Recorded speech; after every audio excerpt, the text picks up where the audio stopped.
দেব বৈঠক। অভিষেকের সঙ্গে মিনিট 40 বৈঠকের পর সরাসরি কালীঘাটে দেব। কয়েকদিন ধরেই দেবের মন্তব্য ঘিরে চলছিল জল্পনা। বৈঠকে বরফ গলার ইঙ্গিত। আজকে আমার শেষ দিন পার্লামেন্টে। দেব তৃণমূলের তারকা সংসদ। বেশ কয়েকদিন ধরেই ঘাটালের সাংসদ দেবকে নিয়ে জল্পনা। নানা জল্পনার মধ্যেই শনিবার মমতা দেব বৈঠক। অভিষেকের সঙ্গেও মিনিট 40-এর বৈঠক। বৈঠকের পরেই বরফ গলার ইঙ্গিত।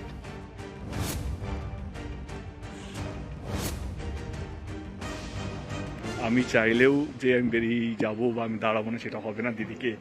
দিদির মতামত খুব ইম্পর্টেন্ট। আমি রাজনীতি ছাড়লেও আমার মনে হয় রাজনীতি আমাকে ছাড়বে না। শনিবার বিকেলে তৃণমূল নেত্রীর কালীঘাটের বাড়িতে যান দেব। মিনিট 20 বৈঠক হয় দুজনের। সূত্রের খবর, দেব বলেন, আপনি দলের শীর্ষ নেত্রী, আপনি যা সিদ্ধান্ত নেবেন আমি সেটাই মেনে চলব। এর আগে এদিনই অভিষেক বন্দ্যোপাধ্যায়ের ক্যামাক স্ট্রিটের অফিসে যান ঘাটালের তৃণমূল সাংসদ। অভিষেক ও দেবের মধ্যে প্রায় 40 মিনিট কথা হয়। সেখানে অভিষেক বলেন, আপনার নানা কথায় ও সোশ্যাল মিডিয়া পোস্টে নানা রকমের জল্পনা তৈরি হয়েছে। আপনি কি লোকসভা ভোটে লড়তে অনিচ্ছুক? তখন ঘাটালে দলের স্থানীয় স্তরে কিছু সমস্যার কথা উল্লেখ করেন তৃণমূলের তারকা সাংসদ। তারপরই দেব বলেন, দল যা করতে বলবে আমি তাই করব। দল যদি প্রার্থী হতে বলে তবে আমি অবশ্যই ভেবে দেখব। মমতা বন্দ্যোপাধ্যায় বরাবর আমার পাশে এসে দাঁড়িয়েছেন, আমি ওর কাছে চিরকৃতজ্ঞ। দল আমাকে বিভিন্ন সময়ে সাহায্য করেছে, এতে আমি দলের প্রতিও কৃতজ্ঞ। আমাকে পেশাগত কারণে বিভিন্ন সময়ে ব্যস্ত থাকতে হয়।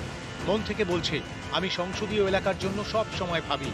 এলাকার মানুষ যাতে সুবিধা পান সেদিকেও আমার নজর থাকে। কেউ কেউ আমাকে নিয়ে বিভ্রান্তি ছড়ানোর চেষ্টা করছেন, এটা ঠিক নয়। যেসব কথা রটিয়ে দেওয়া হচ্ছে তা সম্পূর্ণ ভুল। দল গোটা বিষয়টি খতিয়ে দেখুক। এর আগে দেব প্রথমবার গত বছরের ডিসেম্বরে বুঝিয়ে দেন 24-এ আর তিনি ভোটে লড়তে চান না। আমার মনে হয় একটা ফুল টাইম এমপি হলে আরও ভালো হয়। মানে আমি আমার জায়গা অন্য কোনো মানুষ হলে হয়তো আরও ভালো কাজ করতে পারে। তারপর জানুয়ারিতে পশ্চিম মেদিনীপুরের নেতাদের নিয়ে কালীঘাটে একটি বৈঠক করেন তৃণমূল নেত্রী। সেই বৈঠকে দেবকে নিয়ে ঘাটাল সাংগঠনিক জেলা নেতৃত্বের উদ্দেশ্যে কড়া বার্তা দেন মমতা বন্দ্যোপাধ্যায়।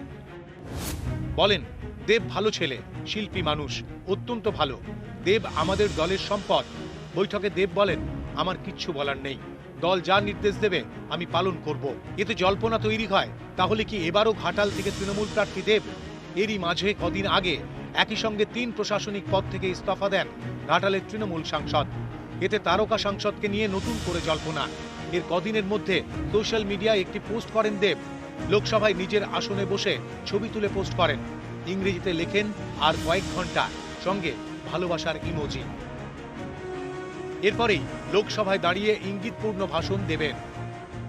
আজকে আমার শেষ দিন পার্লামেন্টে। আমি থাকি বা না থাকি এমপি হিসেবে, কিন্তু ঘাটালের মানুষের দুঃখটা যেন মিটে যায়, যেন ঘাটালের মানুষ যেন ভালো থাকে। ধন্যবাদ জানাবো আমাদের মাননীয় মুখ্যমন্ত্রী আমাকে এই 10 বছর সুযোগ দেওয়ার জন্য। পরে সেদিনই একই সুরে মমতা বন্দ্যোপাধ্যায় ও ঘাটালবাসীকে ধন্যবাদ জানিয়ে সোশ্যাল মিডিয়ায় পোস্ট করেন দেব। এতেই দেবকে নিয়ে জল্পনা আরও বাড়ে। সেদিন সন্ধ্যায় দিল্লি থেকে কলকাতায় ফিরে অবশ্য পদত্যাগের জল্পনায় জল ঢালেন দেব। তবে বুঝিয়ে দেন, নিজের অবস্থানে তিনি অনড়। এই পরিস্থিতিতে শনিবার মমতা ও অভিষেকের সঙ্গে আলাদা আলাদা বৈঠক ঘাটালের তৃণমূল সাংসদের। বৈঠকে বরফ গলার ইঙ্গিত। আমি রাজনীতি ছাড়লেও আমার মনে হয় রাজনীতি আমাকে ছাড়বে না। নিউজ 18 বাংলা।